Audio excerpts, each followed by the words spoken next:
विवेक और फ़िलहाल इस वक्त मैं हूँ दुबई इंटरनेशनल क्रिकेट स्टेडियम के बाहर, जहाँ पर चैंपियंस ट्रॉफ़ी के मुकाबले होने हैं भारत के। और सबसे बड़ा मुकाबला जो होने वाला है भारत और पाकिस्तान का, वो भी इसी स्टेडियम में है। इससे पहले भी टीम इंडिया ने जब भी इस स्टेडियम में खेला है, रिकॉर्ड बहुत ज़्यादा अच्छा नहीं है और एक हैप्पी हंटिंग ग्राउंड जिसकी तलाश में टीम इंडिया है। और दुबई डेफ़िनेटली वो वेन्यू नहीं रहा है जहाँ पर टीम इंडिया को बहुत ज़्यादा खुशखबरी मिली हो। और पिछली बार अगर हम आईसीसी टूर्नामेंट में जो है बात करें, चैंपियंस ट्रॉफ़ी के फाइनल में तो हारे ही हारे हैं, बट उसके अलावा टी20 वर्ल्ड कप में कि जब 10 विकेट से यहाँ पर इसी मैदान में यहाँ पर भारत को हार का सामना करना पड़ा, तो रिकॉर्ड बहुत ज़्यादा अच्छा नहीं है यहाँ पर। लेकिन इस वक्त ये रिपोर्ट लेके आने की ज़रूरत यहाँ पर इसलिए है क्योंकि ग्राउंड रियलिटीज़ से जो है वो आप सबको बताना बहुत ज़रूरी था कि यहाँ पर क्या एक्सपेक्ट किया जा सकता है, किन बातों पर सेलेक्टर्स जो है सोचेंगे जब चैंपियंस ट्रॉफ़ी की टीम को पिक करने के लिए बैठेंगे।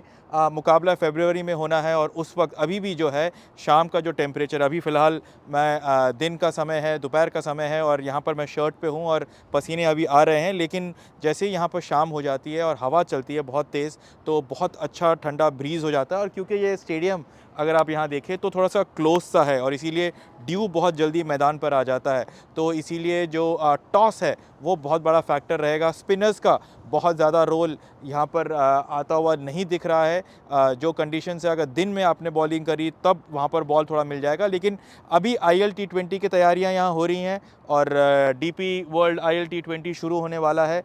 2 दिनों के अंदर पहला मुकाबले की तैयारी हो रही है, यहीं पर ओपनिंग सेरेमनी भी होना है। लेकिन उसके बाद जितने सारे मैचेस होंगे और उसके बाद चैंपियंस ट्रॉफ़ी के जो मुकाबले हैं, भारत और पाकिस्तान, भारत न्यूजीलैंड, भारत बांग्लादेश, ये तीनों मैचेस यहाँ होने उम्मीद की जा रही है कि उससे पहले जो है एक फ़्रेश पिच जो है तैयार की जाएगी। लेकिन ये स्क्वायर काफ़ी यूज़ हो चुका होगा, काफ़ी सारे मैचेस यहाँ हो चुके होंगे, तो उसी हिसाब से यहाँ पर देखना पड़ेगा। बहुत ज़्यादा हाई स्कोरिंग मुकाबला यहाँ होगा, इसकी उम्मीद काफ़ी कम है, लेकिन 280 से 300 के आसपास जो है स्कोर बन सकता है यहाँ पर। तो सेलेक्टर्स को अब कुछ चीज़ें हैं जिनका इनको बहुत ज़्यादा ध्यान रखना पड़ेगा और वो ये कि स्पिनर्स कितने लेके जाएं अपने टीम कॉम्बिनेशन में। और इसीलिए सबसे बड़ा सवाल ये आता है कि अक्षर पटेल या रविंद्र जडेजा, वॉशिंगटन सुंदर या फिर कुलदीप यादव, और अभी तक हम में से कोई भी युजवेंद्र चहल और रवि बिश्नोई की तो बात ही नहीं कर रहा है। तो अगर आपको 2 खिलाने हैं तो आप 3 रखोगे स्क्वाड पे, अगर आपको 3 स्पिनर खिलाने हैं तो आप 4 रखोगे स्क्वाड पे। मुझे यहाँ पर पर्सनली ऐसा लग रहा है कि 3 स्पिनर यहाँ पर इस पूरे स्क्वाड में होंगे, जहाँ पर 2 आपको खेलते हुए नज़र आएंगे। आई थिंक वॉशिंगटन सुंदर एक श्योर शॉट हैं जो आपको लगेंगे खेलते हुए, और उसके अलावा कुलदीप यादव एक ऐसे बॉलर हैं जिन पर सेलेक्टर्स को काफ़ी भरोसा है। एक लेऑफ के बाद आए हैं, वो देखना पड़ेगा कि कितना लेऑफ को कितने कैसे तरीके से सेलेक्टर्स देखते हैं। लेकिन मेरे हिसाब से वॉशिंगटन सुंदर, रविंद्र जडेजा या अक्षर पटेल, ये सबसे मुश्किल कॉल होने वाला है।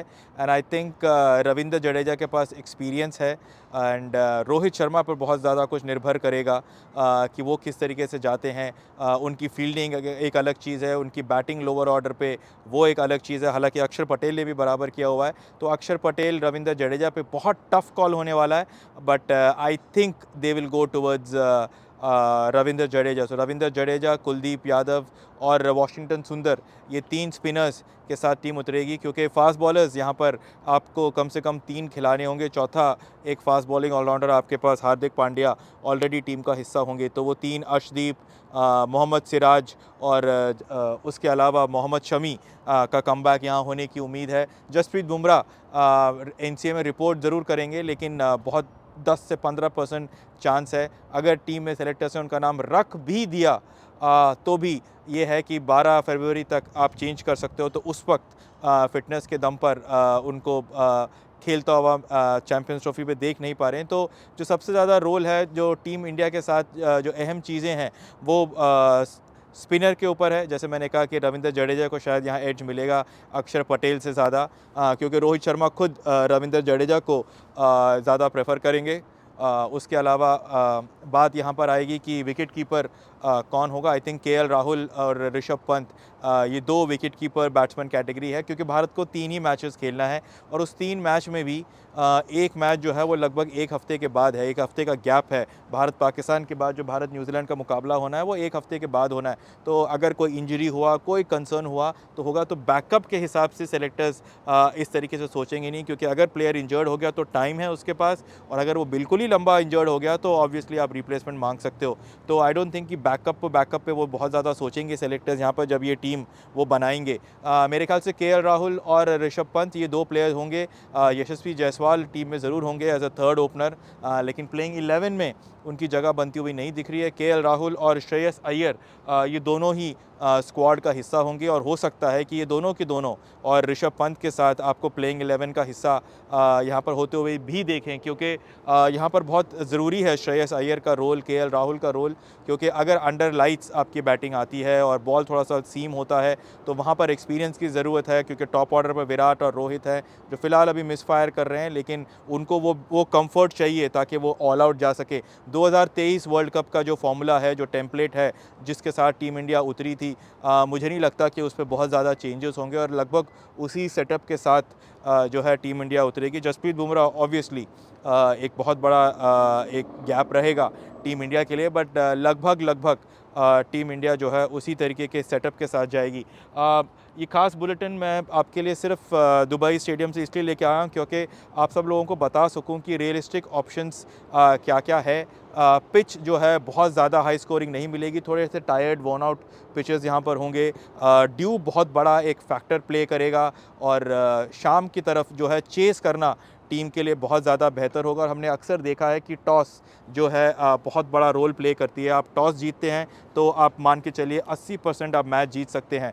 T20 नहीं है, वनडे का क्रिकेट है, तो फिर भी चांसेस हैं कि टॉस जो है इतना ज़्यादा बहुत बड़ा फैक्टर ना हो, क्योंकि 2 बजे का यहाँ पर लोकल टाइम पे स्टार्ट होगा, उसके बाद जब तक एक इनिंग होगी तब तक शाम होगी।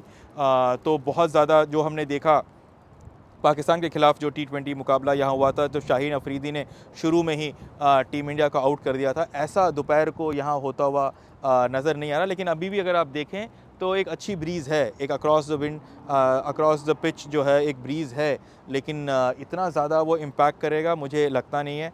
और बट हाँ, यही है कि टीम इंडिया लगभग उसी कोर प्लेयर्स के साथ उतरेगी जो पिछला मुकाबला यहाँ पर खेली थी, जिसमें राहुल भी थे, जिसमें विराट कोहली भी थे, जिसमें विराट कोहली के साथ रोहित शर्मा भी थे, ऋषभ पंत भी होंगे।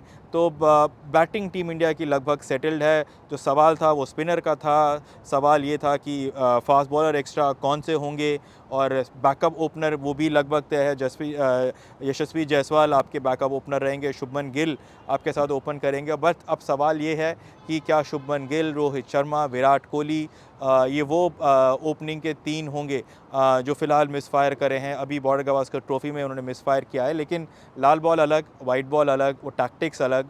और टीम इंडिया के पास एक मौका होगा बांग्लादेश के ख़िलाफ़ जब वो यहाँ मैच खेलेंगे, तो यहाँ के लिए वो यूज़ टू हो जाएंगे। ऐसा नहीं है कि भारत ने यहाँ पर मैचेस नहीं खेले हैं, लेकिन ये देखेंगे इसमें यहाँ पर फ्लड लाइट्स नहीं है, ऊपर से फ्लड लाइट्स नहीं है, ये पूरा एक सर्कल है और सर्कल के अंदर फ्लड लाइट्स होते हैं। तो यहाँ पर जो है फील्डिंग करना बहुत ज़्यादा आसान नहीं होता है, लाइट्स आपकी आंखों पे कभी कभार हिट कर सकते हैं। और ये जो ग्राउंड है उसका जो डायमेंशंस हैं काफ़ी अच्छे हैं, बट काफ़ी क्लोज्ड है, तो ह्यूमिडिटी ज़रूर होगी, ओस है यहाँ पर, तो ये सब फैक्टर्स यहाँ पर काफ़ी ज़्यादा कंसिडर होंगे। तो उम्मीद ये करते हैं कि यहाँ पर फ़िलहाल ये जो दुबई इंटरनेशनल क्रिकेट स्टेडियम है, जहाँ भारत को 3 मुकाबले नहीं, हम ये उम्मीद कर रहे हैं कि भारत को कम से कम 5 मुकाबले यहाँ खेलेंगे, यानी कि 3 लीग के मुकाबले, 1 सेमीफाइनल और होपफुली फ़ाइनल। क्योंकि चाहे हम विमेंस वर्ल्ड कप की बात करें, जब इंडियन टीम दुबई में खेली है तब भी टीम इंडिया ने सेमीफाइनल क्वालिफाई नहीं किया था। 2021 में जब MS धोनी भी आ गए थे, विराट कोहली तब कप्तान थे, रवि शास्त्री थे, तब MS को मेंटोर बनाया गया था इंडियन टीम का, और उस वक्त भी इंडियन टीम जो है सेमीफाइनल क्वालिफाई नहीं करी थी। तो ये हैप्पी हंटिंग ग्राउंड नहीं है, लेकिन इतिहास बदलते देर नहीं लगती है। और इस वक्त ज़रूरत है इंडियन क्रिकेट को कि हमारे इंडियन क्रिकेटर्स जो है कुछ ऐसा करे कि सिर्फ इस वेन्यू का ही रिकॉर्ड ही नहीं बल्कि जो एक बहुत एक खुशखबरी, एक अच्छी खबर आने की ज़रूरत है। बॉर्डर गावस्कर ट्रॉफ़ी में हार हो गई, उसके बाद वर्ल्ड टेस्ट चैम्पियनशिप में जगह बनते बनते टीम इंडिया रह गई। तो और उसी तरीके से 2023 में वनडे का वर्ल्ड कप जीतते जो टीम इंडिया रह गई थी, अब उम्मीद ये कर रहे हैं कि चैम्पियंस ट्रॉफ़ी में यहाँ पर जो है इस वेन्यू का, चैम्पियंस ट्रॉफ़ी का, आईसीसी टूर्नामेंट का, विराट का, रोहित का, इन सब के जो अधूरी कहानियाँ बची हुई हैं और हाल ही में एक इंडियन क्रिकेट फ़ैन के चलते जो छोटी-छोटी चीज़ें बनते बनते रह गई है, उन सब का जो है एक ही बारी में यहाँ हल निकलेगा। और यही वजह है कि सेलेक्टर्स के लिए और हमारे लिए, आप सब के लिए ये वीडियो रिकॉर्ड करके आपको दिखाना बहुत ज़रूरी था कि कंडीशंस क्या हैं, कंडीशंस क्या होंगे फ़रवरी में और क्या दिमाग में चलेगा सेलेक्टर्स के, क्या दिमाग में चलेगा कोच गौतम गंभीर के, क्या दिमाग में रहेगा जो है कैप्टन रोहित शर्मा के, क्योंकि दुबई के कंडीशंस हैं, दुबई के काफ़ी क्रिकेट वो खेल चुके हैं और ये सब चीज़ें उन सब के दिमाग में होगी जब चैम्पियंस ट्रॉफ़ी का स्क्वाड का अनाउंसमेंट होगा।